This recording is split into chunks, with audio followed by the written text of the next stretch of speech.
কুমিল্লার নাঙ্গলকোট উপজেলার পেরিয়া ইউনিয়ন চেহরিয়া পশ্চিমপাড়া থেকে দৌলতপুর দারোগাবাড়ি পর্যন্ত নির্মাণাধীন সড়কের কাজের ইট চুরির অভিযোগ উঠেছে স্থানীয় খামারি শাহ আলম ভূঁইয়ার বিরুদ্ধে।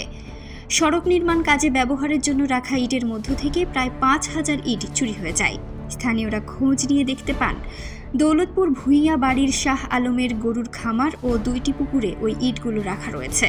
পরে স্থানীয় এলাকাবাসীর উদ্যোগে শুক্রবার সন্ধ্যায় চুরি হওয়া প্রায় ৫,০০০ ইট ওই খামার ও পুকুর থেকে উদ্ধার করা হয়।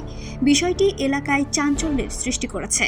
স্থানীয় সূত্রে জানা যায়, পেরিয়া ইউনিয়নের চেহরিয়া পশ্চিমপাড়া থেকে দৌলতপুর দারোগাবাড়ি পর্যন্ত প্রায় ১৩৯০ মিটার সড়ক নির্মাণ কাজ চলমান রয়েছে। প্রকল্পটির কাজ স্থানীয় আলাউদ্দিনের তত্ত্বাবধানে পরিচালিত হচ্ছে। স্থানীয়রা জানান, সরকারি উন্নয়নমূলক কাজের সামগ্রী চুরি হওয়া অত্যন্ত দুঃখজনক। এ ধরনের ঘটনার সুষ্ঠু তদন্ত করে জড়িতদের বিরুদ্ধে প্রয়োজনীয় ব্যবস্থা নেওয়ার দাবি জানিয়েছেন তারা। রাস্তাটির তত্ত্বাবধায়ক আলাউদ্দিন বলেন, চেহরিয়া পশ্চিমপাড়া থেকে দৌলতপুর দারোগাবাড়ি পর্যন্ত ১৩৯০ মিটার রাস্তার কাজটি আমার তত্ত্বাবধানে চলছে। আমার এস্টিমেটে যে ইট ধরা ছিল তার থেকে প্রায় ১০,০০০ ইট বেশি এনেছি।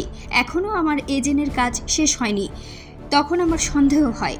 আমি গোপনে খোঁজ খবর নিতে থাকি। পরে এলাকাবাসীর মাধ্যমে ভূঁইয়া বাড়ির শাহ আলমের গরুর খামার ও ২টি পুকুর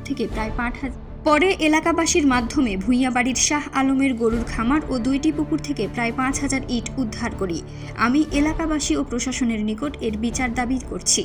এ বিষয়ে জানতে অভিযুক্ত শাহ আলমকে মুঠোফোনে কল দিলে তিনি বলেন, এ বিষয়ে আনোয়ার মেম্বারের সাথে কথা বলুন।